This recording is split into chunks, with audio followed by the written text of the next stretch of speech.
On day 2 of the 2015 Finishing Industries Forum, Dr. Rita Murray, Senior Consultant with Performance Consulting, captivated the crowd with her presentation, Lost in Generation Translation. What I'm introducing is a lens of diversity where I believe that when you were born really makes a difference in how you lead, how you manage, how you parent. Think about your, again, formative years, 8 to 18. What did you have your hands on? What was making a difference? How did you communicate? What tools were you using? Where are you in this continuum of generations? Where are you, and why does it matter? As we look at 4 generations, the traditionalist, baby boomer, Gen X, and millennial, I'll add their ages this year. Look at the numbers in the United States, and you realize we've got some challenges here. There's a huge gap.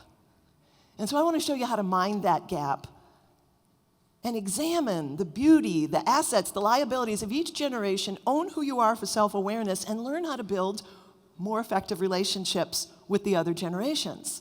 When you were born really does make a difference across these 4 generations. Because you're here for a couple of days, you can begin to kick open new doors for being the leader that these younger generations need, and younger generation for being relevant to the Generation X, baby boomers and traditionalists you lead, you appear to, you supervise, you manage, you maybe want to be like. It's all of us together. And the beauty here at LMCI is I believe that you, all of you, are seriously strong, and I congratulate you. I'm looking forward to working with you more today.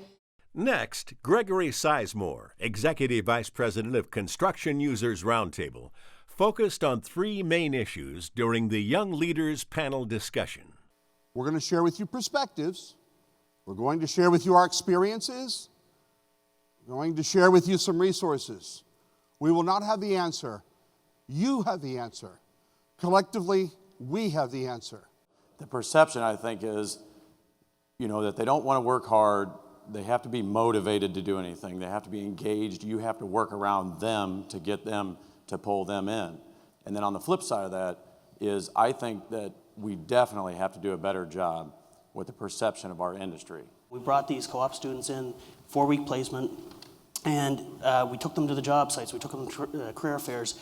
They got to see how unions operate. They got to see how the construction industry operates. And what they did is they took that information back to their colleagues. They did their presentation. This year, when we did the same thing, we're having 1 co-op student come back this year. We were overwhelmed with resumes for that 4-week placement. This generation upcoming and already here is one of the best educated generations that there is. Now, we all know there's a difference between knowing and then doing, and we need the people who have done for 25, 30, 35 years to help us along the way. I think we need to reach out to where they are. Don't wait for them to come to us so we could help them learn on what we do and educate them on what unionized labor is. Painting, drywall, finishing, glazing, it's a creative trade. And the more we can demonstrate that and market that it's a creative trade to them, flip it around and say, would you rather sit behind a desk all day and punch a computer, or would you rather go out and do something creative and work with your hands and complete a project and be able to look and say, I did that, I did that, I did that, because at the end of the day, the spreadsheet that you worked on all day isn't all that exciting. There's a battle against union contractors and union labor right now across the United States in a lot of areas, and we're not going to survive unless we partner. Contractors, we're business people. We're very strong. We run organizations, but our workforce is what either makes or breaks us. Whatever you can do, labor and management working together to bring value, to do the right thing and make sure the right person knows it. Make sure that owner knows the value proposition. Then you would have helped him immensely, and you will endear that person for the rest of his professional career. After the plenary session, there were 5 powerful workshops. And coming up today, Immigration, Where Have All the Workers Gone? With Stan Merck. Anthony Darkangelo presents FCA International, and a Union Sportsmen's Alliance update by Fred Myers. Day 3 starts now.